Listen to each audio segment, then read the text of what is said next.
Have you ever met someone and felt an instant pull so strong that you called it fate before you even learned their middle name? Have you ever lost someone and still felt them inside your mind like a song that refuses to end? Welcome back to the channel. Today we are stepping into one of the most misunderstood relationship questions on the internet and in real life. Soulmate, karmic, or twin flame. People use these labels to explain chemistry, pain, obsession, and hope. Sometimes the labels help. Sometimes they trap you. The goal of this video is not to make you memorize spiritual vocabulary. The goal is to help you see your patterns clearly so you can stop confusing intensity with destiny and start building love that supports awakening, wisdom, karma cleansing, compassion, practice, and a calmer future. Let us begin with a simple truth that can feel uncomfortable but becomes freeing once you accept it. Many people do not fall for a person. They fall for a pattern. The person is just the face of the pattern this time. That pattern might be the hunger to finally be chosen. It might be the need to prove worth. It might be the fear of abandonment. It might be the addiction to emotional highs and lows. It might be the reflex to rescue. It might be the belief that love must be earned through suffering. And when a new person arrives who fits that inner shape, your whole system lights up. Your chest tightens. Your mind races. Your attention locks in. You call it a soulmate. You call it a twin flame. You call it destiny. But the nervous system might be calling it familiar. Now, does that mean soulmates do not exist? No. It means the label alone does not guarantee wisdom. You can meet someone meaningful and still repeat an old wound with them. You can meet someone karmic and still learn a life-changing lesson. You can meet someone who feels like home and still build a relationship that is unhealthy if you do not practice consciousness. So instead of arguing about labels, let us talk about signs, patterns, and outcome. Imagine someone named Mia. Mia has a good heart. She wants love that feels safe. She also has an old pain she rarely admits. She grew up in an environment where affection was unpredictable. Sometimes she felt adored. Sometimes ignored. Sometimes praise came. Sometimes criticism came. Mia learned early that love is something you chase, not something you rest inside. As an adult, Mia meets someone named Jay. Jay is magnetic. Jay looks into her eyes like he sees her soul. The first conversation feels effortless, as if they have known each other forever. Jay says strange things like, "I cannot explain it, but I feel like you are different." Mia feels electrified. Her friends notice she is glowing and also a little unstable. She is not sleeping well. She is checking her phone constantly. She is thinking about him all day. She calls it love. She calls it a twin flame connection. Then the pattern appears. Jay becomes inconsistent. He is warm. Then he disappears. He promises. Then he delays. He pulls her close. Then he pushes her away. Mia becomes even more attached because her nervous system confuses inconsistency with excitement. She starts trying harder. She starts doing emotional labor. She starts shrinking her needs so she does not scare him. She tells herself he is just afraid of intimacy. She tells herself this is a spiritual test. Weeks become months. Mia is exhausted. She feels high when he is present and crushed when he is absent.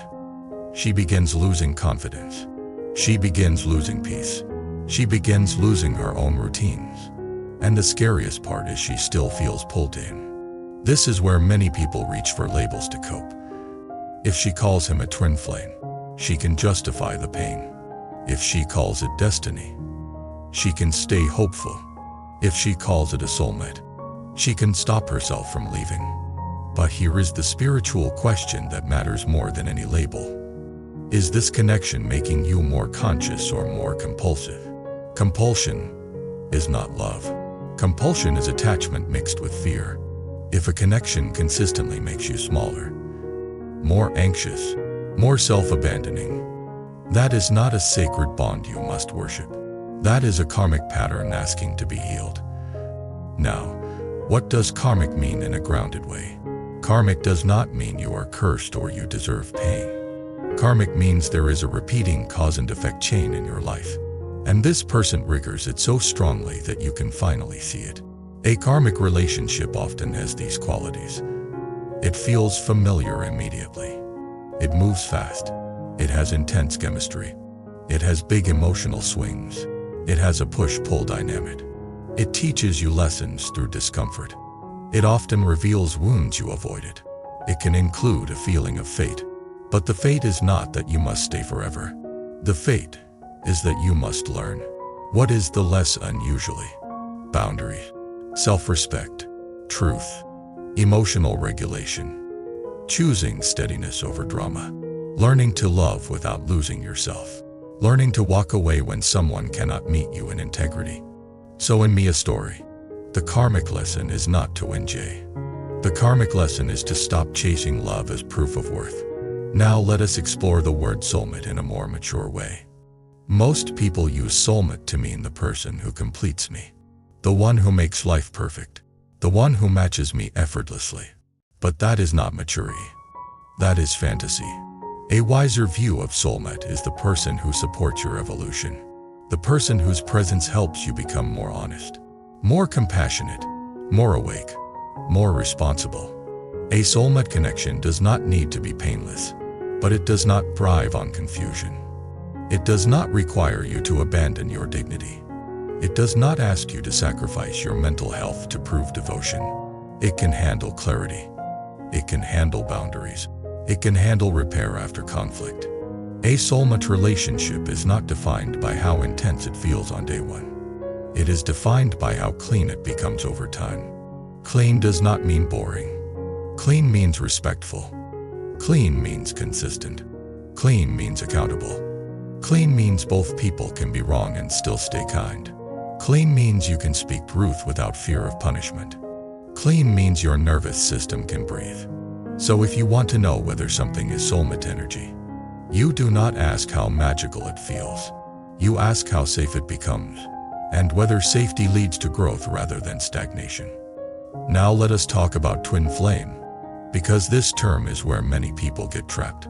People often describe twin flame as a mirror soul, a person who reflects you, triggers you, and forces growth. Some people claim it is one soul split into two bodies, whether you believe that literally or not. Here is the practical danger.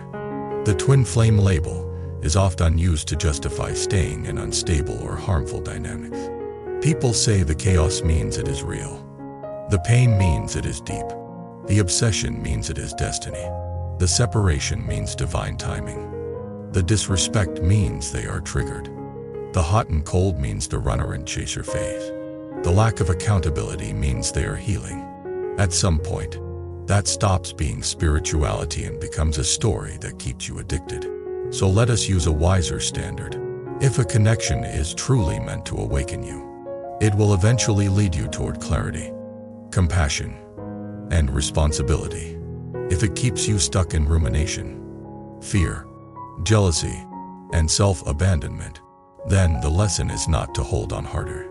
The lesson is to wake up and choose a new cause so the effect changes. In other words, even if something is a powerful mirror, you do not have to live inside the mirror forever.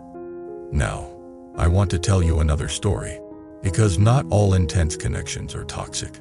Some intense connections are intense because they are honest. Imagine someone named Daniel. Daniel meets someone named Noor. The connection is strong, but it does not feel chaotic. It feels clear. They talk and there is depth. They disagree and they repair. They are attracted, but they do not lose respect.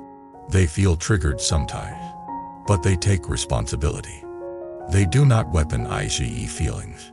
They do not punish each other for being human. When Daniel feels insecure, he does not disappear. He speaks. When Noor feels afraid, she does not test him with games. She asks for reassurance honestly. When conflict appears, they do not seek to win. They seek to understand.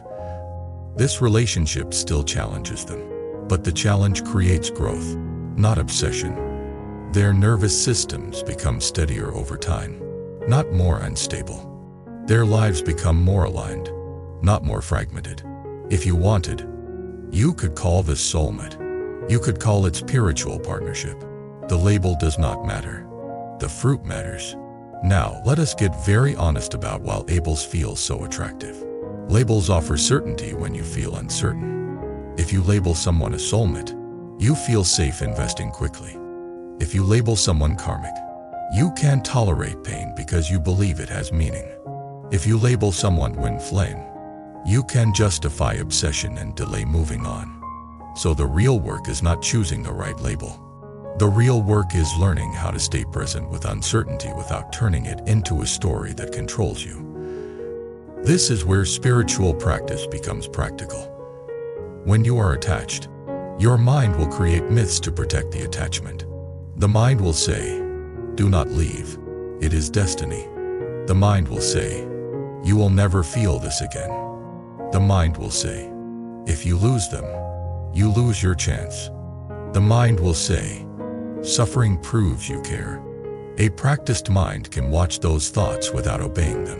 That is what meditation trains. Not special powers. Inner freedom. Now, let us bring karma into this more deeply. Because relationships are one of the fastest places karma shows itself. Karma is not only what happens to you. Karma is what you keep repeating. If you repeatedly choose unavailable partners, karma is the pattern of chasing. If you repeatedly accept disrespect, karma is the pattern of self-abandonment. If you repeatedly become the rescuer, karma is the pattern of earning love through service. If you repeatedly fear being alone, karma is the pattern of settling. If you repeatedly choose intensity, karma is the pattern of mistaking activation for love. The good news is this. Karma is changeable because it is built from causes, and causes can be changed. So what is the cause you change first? Your standards. Not standards in a rigid judgmental way. Standards in a compassionate, wise way. A standard is the line that protects your future. For example, honesty is a standard. Consistency is a standard. Respect during conflict is a standard. Accountability is a standard. Willingness to repair is a standard. Shared values are a standard. If someone cannot meet basic standards and you stay anyway because the connection feels intense, you are choosing a cause that creates predictable suffering. If you choose standards and you hold them calmly, you choose a cause that creates stability. Now, some people fear standards because they think standards kill romance. But standards do not kill romance. Standards kill chaos. Romance built on chaos feels exciting at first and exhausting later. Romance built on respect feels calmer at first and deeper later. Now let us explore why karmic relationships feel so hard to leave. Because they often activate and resolve childhood patterns. If you grew up feeling you had to earn attention, you will be drawn to people who give attention in unpredictable doses.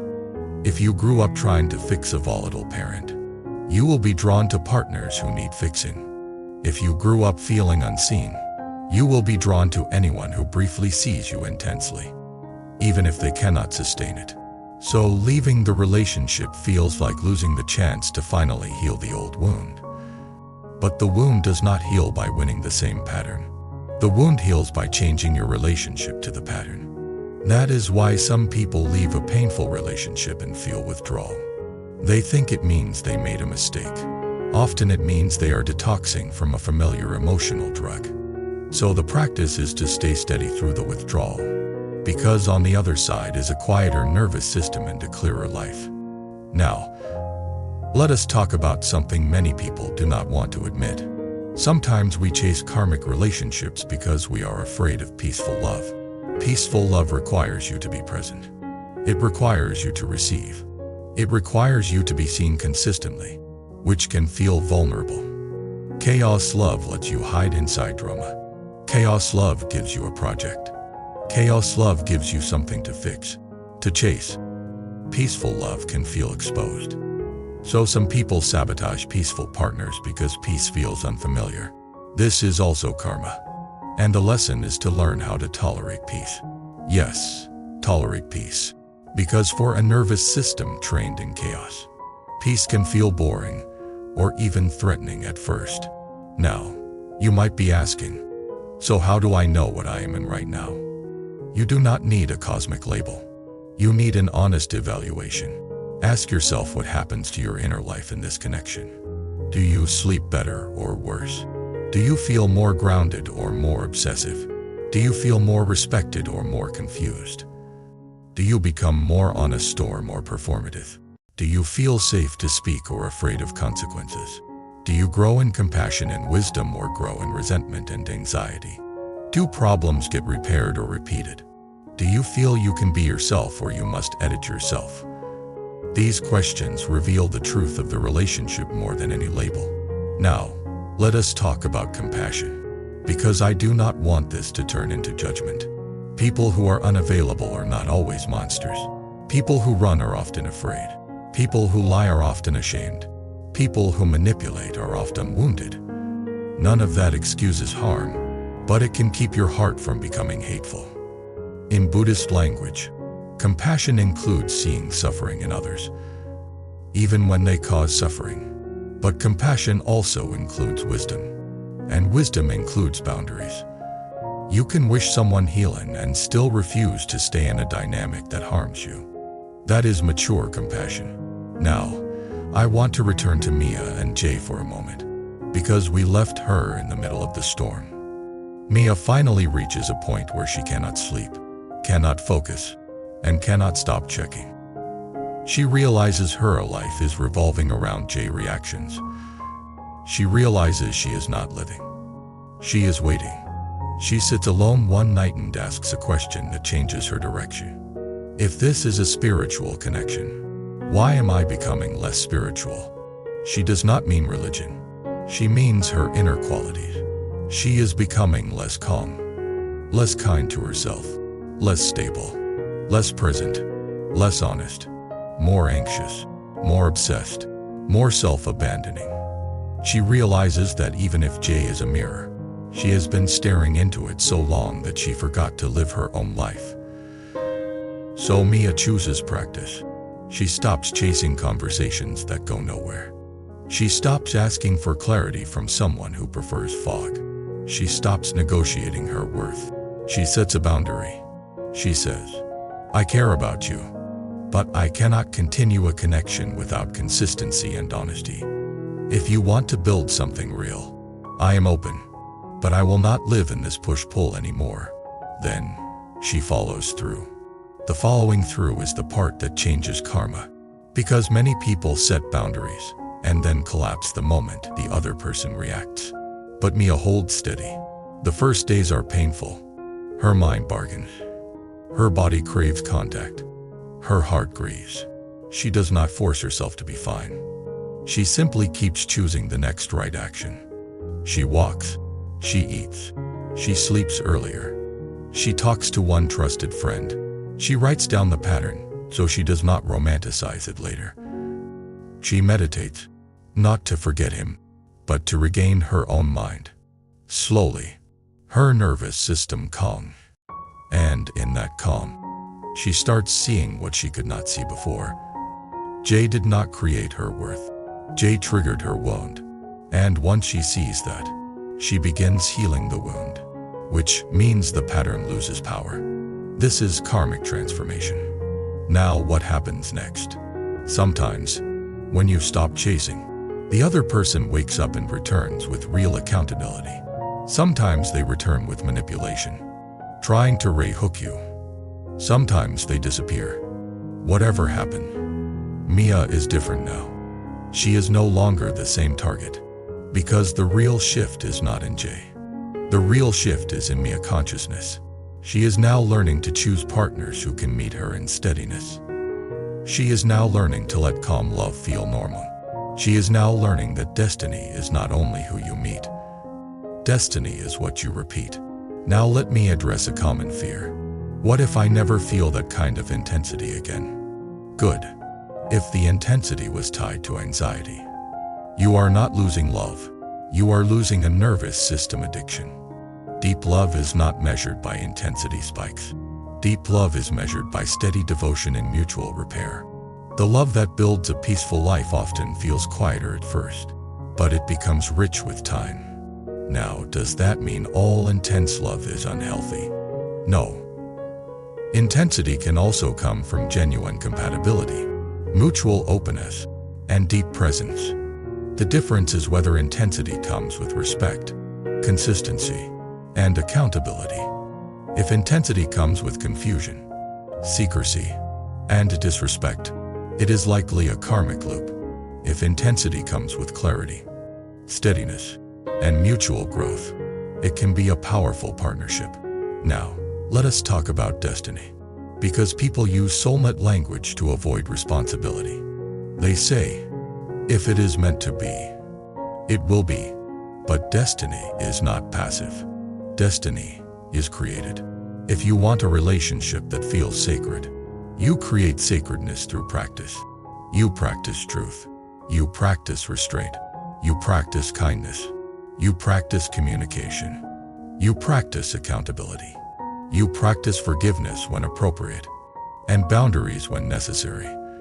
You practice not using each other as emotional punching bags. You practice protecting each other's dignity. This is how you create all of that feels guided. Now, I want to speak to a younger viewer who might be watching and feeling overwhelmed by relationship labels online. If you are a teen, be careful with any label that tells you to tolerate harm because it is special. Special is not a reason to accept disrespect. A real connection makes you feel safer, not smaller. A real connection supports your growth, not your obsession. And if someone repeatedly confuses you and then tells you it is because you are not spiritually evolved enough, that is not spirituality. That is control. Choose safety. Choose trusted adults for guidance. Choose relationships that do not require you to sacrifice your mental health. Now let us move toward a closing reflection that ties everything together. Soulmate, karmic, twin flame. You can keep these words if they help you reflect, but do not let them replace your discernment. The clearest spiritual test is not how magical the beginning feels. The clearest spiritual test is what kind of person you become in the relationship. Do you become more awake? Do you become more compassionate? Do you become more responsible? Do you become more honest? Do you become more peaceful? Do you learn to hold boundaries without hate? Do you learn to love without clinging? Those are the marks of true growth. And if the relationship becomes a place where you keep abandoning yourself, then the lesson is not to stay longer. The lesson is to stop repeating the same cause and effect. Because karma is not a cage. Karma is a pattern, and patterns can be changed. Thank you for coming back to the channel and sitting with a topic that is easy to romanticize and hard to live. Now I want to hear your story.